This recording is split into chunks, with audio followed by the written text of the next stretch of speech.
Book 7 Chapter 5 Episode 18. Considerate Colleagues.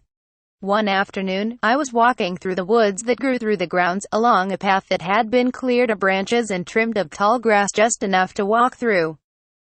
While I was still on the grounds, this area seemed to have been kept as natural as possible. Every now and again, I would sense a creature lurking, and see a wolf-like monster stare at me from a distance before trotting off unbothered. "Is that the mistress familiar?" I asked Lulanese, who had been leading the way. "Most likely," she answered.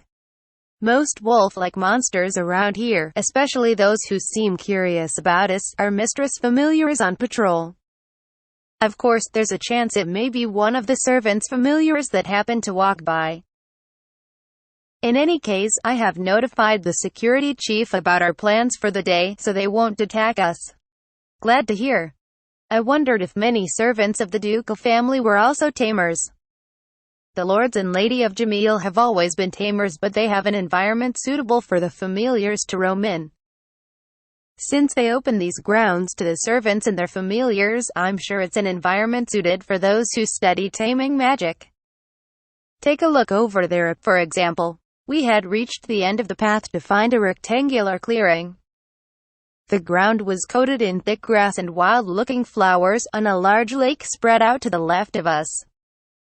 The clearing was as spacious as a school gymnasium, making for plenty of room for the familiars to run around or play in. Lulanese pointed to the center of the lake, where a moss-covered, nearly cone-shaped island floated. "Was there anything on the island?" "That may look like an island, but that's actually a monster called a floating tortoise. Figures." She went on to explain that floating tortoises had a swim bladder, allowing them to remain floating on the surface. They ate bugs and small fish, and had sharp teeth and a powerful jaw to gnaw through the bones of their prey. However, they apparently had a very gentle nature, and one could climb on their backs as long as they were of an adequate size. That one is contracted by the head chef Bots. He let me ride on its back when I was little. Ride? Well, I am interested in familiars that help with transportation. Is it comfortable to ride on its back? You can ride on a floating tortoise, but it mostly just floats, so it won't help you get anywhere. It can capsize if it loses its balance too. I do recall enjoying that as a child. So it's like a living balloon. I realized it was about time to start my work. Already?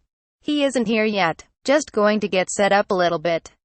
That should make it easier for our volunteers too. Nothing too difficult. Before setting up the wedding venue, I wanted to prepare for it. Specifically, Dimension Home. I enlisted the help of my slimes yet again. I'll just have the weed slimes clean up the grass. Strength in numbers prevailed in no time, and the plot for the wedding venue became cleanly weeded. As preparations continued and volunteers began to show up here and there.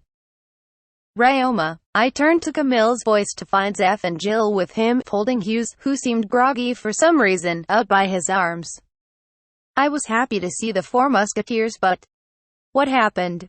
You look rather pale.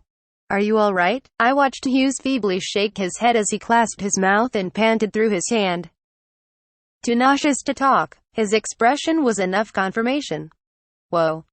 Don't blow up on me now. Zeph, let's just roll him next to that tree. They swiftly sprang to action, and actually sent Hughes rolling into the shade of a tree. I might have been concerned if Lulanese hadn't ran over to him right away. So, what happened? Did he overwork himself while studying for that promotion? No. This is completely unrelated. He didn't mean anything by it. But he said something to a lady that lacked, well, decorum, and got a fist for his trouble. It's not an uncommon occurrence, Camille countered. I see. But a punch messed him up that much, yeah? He crossed the wrong woman today. You've met Libiola, the ape beastkin? She helped me with my experiment before lunch. Then I'm sure you can imagine. It was her. Of course, not only is she built very well, she's properly trained in hand-to-hand combat. There are places where men like us aren't allowed entry. She takes care of guard duty in those locations. She's one of the best, if not the best, female guards.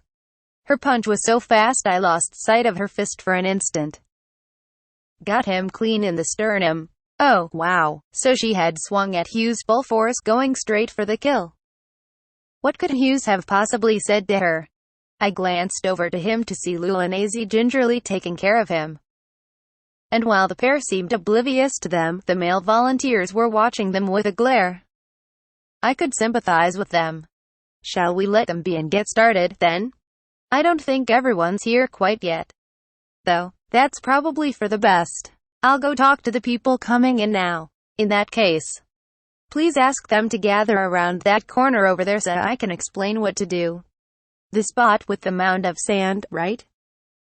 I'm on it. I'll go with him. I won't be needed there, it seems, Camille said. Can you use an extra pair of hands for preparations? Just let me know if I can do anything. There is something I have in mind for you. Our work had begun. The first thing I would like you all to do is pave the ground where the reception will take place.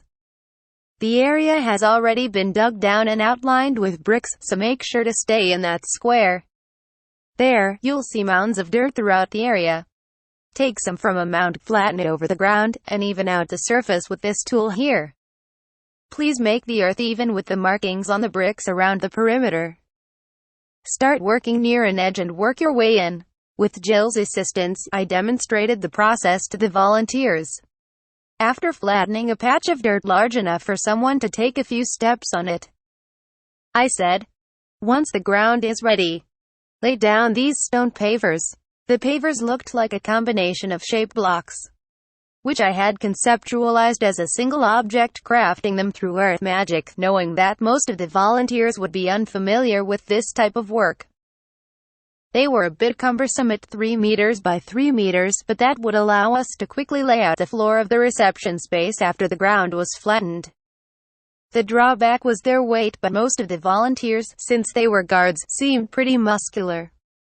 I would like you to leave no gaps between the pavers, except where there will be a block-sized gap between a set. Here, I would like you to place one of these blocks. This will neatly fill the gap and connect the pavers. Hey, this seems easier than I thought. Spread the dirt and lay down the pavers. You sure that's all you want us to do? This will do nicely, I reassured them.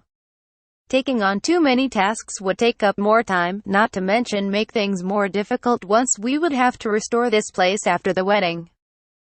In lieu of laying down additional material, I had solidified the ground somewhat with an earth spell. The ceremony and reception would last a day. I figured the structure would last for a week without trouble, accounting for any preparations and cleanup. I've also prepared levels over here. Please be careful to keep the dirt and pavers even throughout. A lip can be a trip hazard after a few drinks, and a significant tilt can make plates and glasses slide off of tables. It may seem like a simple task, but it's up to your workmanship to ensure that everyone can enjoy the reception. So it's up to us to make a good party. He's got our attention now. That's the spirit. And one more thing. I would like to fill the gaps between the green bricks and pavers by trimming the same brick as before. If anyone here can use earth magic, I would like you to help me with this. Allow me. I'm a member of the magic squad. I specialize in barrier magic, but I can use my fair share of earth magic as well. I can too. Same for me. 2 voices called from beyond the wall of muscular men. The group parted, and a slender man and woman came up to me, as well as a few others from around the pool of volunteers. I noticed that Camille was with them, and judging from the title, Magic Squad. So you're magic specialists. Thank you so much. This is amazing. My flattering, albeit a bit overblown, show of gratitude was met with quiet and somewhat satisfied chuckles from members of the Magic Squad. Now, if the mages could step aside over here, I'll have more things to go over with you. Everyone else, please jump right into your work. All right, boys, let's do it. Jill called, to which the men responded enthusiastically. Meanwhile, Camille had grouped the members of the Magic Squad together. Zeph had begun telling some late arrivals which groups to join. Once the 3 members I was acquainted with jumped in to manage the crowd, work progressed rather smoothly. And meanwhile, as for the 2 stars of the show, I'll help. Oh, Hughes. Your gut feeling okay? Don't let us keep you lovebirds apart. You know what? Go back to her, now. You realize we're all jealous, right? Women can get cold feet too. Yeah? Are you out of your mind? You never get to work when it matters. If you cause any trouble for Miss Lulinese, your ass is grass. Go talk it over. It's not too late to change your mind.